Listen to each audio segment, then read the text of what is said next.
तारामचन्द्राभ्यां नमः। श्रीमद् वाल्मीकि रामायण अयोध्या कांड 93वां सर्ग। सेना सहित भरत की चित्रकूट यात्रा का वर्णन।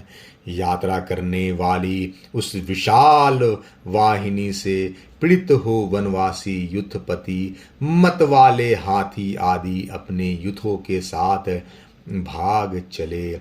ऋक्ष चितकबरे मृग तथा रुरु नामक मृग वन प्रदेशों में, पर्वतों में और नदियों के तटों पर चारों ओर से उस सेना से पीड़ित दिखाई देते थे।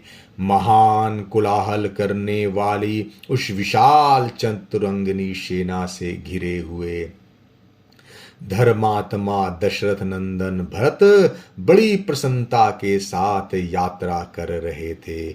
जैसे वर्षा ऋतु में मेघों की छटा आकाश को ढक लेती है, उसी प्रकार महात्मा भरत की समुद्र जैसी उस विशाल सेना ने दूर तक के भूभाग को आच्छादित कर लिया था। घोड़ों के समूह तथा महाबली हाथियों से भरी और दूर तक फैली हुई वह सेना उस समय बहुत देर तक दृष्टि में ही नहीं आती थी। दूर तक का रास्ता तय कर लेने पर जब भरत की सवारियां बहुत थक गई, तब श्रीमान भरत ने मंत्रियों में श्रेष्ठ वशिष्ठ जी से कहा, ब्राह्मण, मैंने जैसा सुन रखा था और जैसा इस देश का स्वरूप दिखाई देता है, इससे स्पष्ट जान पड़ता है कि भरद्वाज जी ने जहाँ पहुँचने का आदेश दिया था उस देश में हम लोग आ पहुँचे हैं। जान पड़ता है यही चित्रकूट पर्वत है तथा वह मंदाकिनी नदी बह रही है। यह पर्वत के आसपास का वन दूर से नील मेघ के समान प्रकाशित हो रहा है। इस समय मेरे पर्वताकार हाथी चित्रकूट के रमणीय शिखरों का अवमर्दन कर रहे हैं। ये वृक्ष पर्वत शिखरों पर उसी प्रकार फूलों की वर्षा कर रहे हैं जैसे वर्षा काल में नील जलधर मेघ उन पर जल की वृष्टि करते हैं। इसके बाद भरत शत्रुघ्न से कहने लगे, शत्रुघ्न, देखो, इस पर्वत की उपत्यकाय में जो देश है वहाँ पर किन्नर विचरा करते हैं। वही प्रदेश हमारे सेना के घोड़ों से व्याप्त होकर मगरों से भरे हुए समुद्र के समान प्रतीत होता है।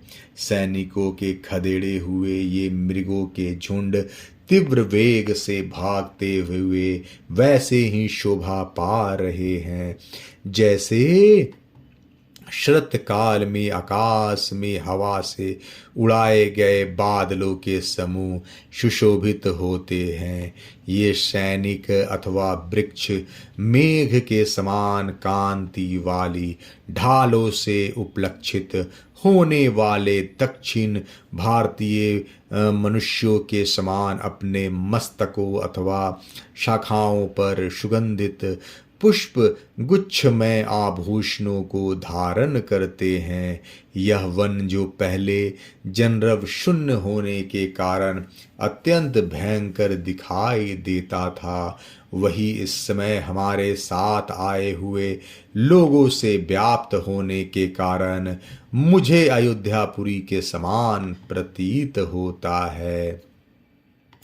घोड़ों की टापों से उड़ी हुई धूल आकाश को आच्छादित करके स्थित होती है, परंतु उसे हवा मेरी प्रिय करती हुई सी शीघ्र ही अन्यंत्र उड़ा ले जाती है।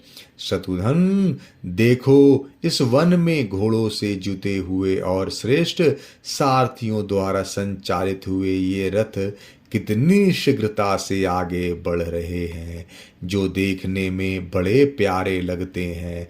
उन मोरों को तो देखो, ये हमारे सैनिकों के भय से कितने डरे हुए हैं। इसी प्रकार अपने आवास स्थान स्थान पर्वत की ओर उड़ते हुए अन्य पक्षियों पर भी दृष्टिपात करो।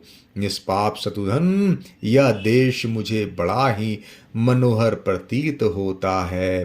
तपस्वी जनों तपस्वी जनों का यह निवास स्थान वास्तव में स्वर्गीय पथ है। इस वन में मृगियों के साथ विचरने वाले बहुत से चितकबरे मृग ऐसे मनोहर दिखाई देते हैं, मानो इन्हें फूलों से चित्रित सुसज्जित किया गया हो।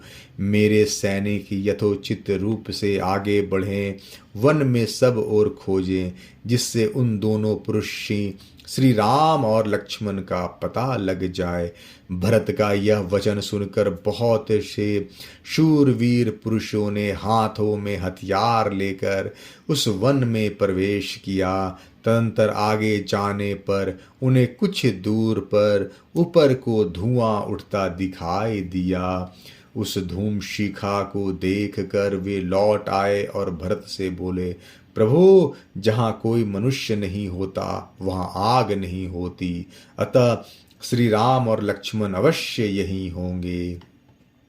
यदि शत्रुओं को संताप देने वाले पुरुष राजकुमार श्री राम और लक्ष्मण यहाँ ना हो, तो भी श्री राम जैसे तेजस्वी दूसरे कोई तपस्वी तो अवश्य ही होंगे। उनकी बातें श्रेष्ठ पुरुषों द्वारा मानने योग्य थी। उन्हें सुनकर शत्रु सेना का मर्दन करने वाले भरत ने उस समय सैनिकों से कहा, तुम सब लोग सावधान होकर यहीं ठहरो, यहाँ से आगे न जाना।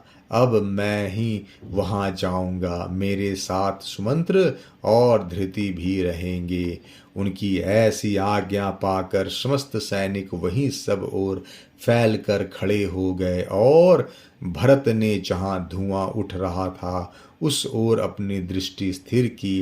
भरत के द्वारा वहाँ ठहराई गई वह सेना आगे की भूमि का निरीक्षण करते हुए भी वहाँ हर्षपूर्वक खड़ी रही, क्योंकि उस समय उसे मालूम हो गया था कि अब शीघ्र ही श्री रामचंद्र जी से मिलने का अवसर आने वाला है। अयोध्या कांड 93वां सर्ग समाप्त। जय श्री राम।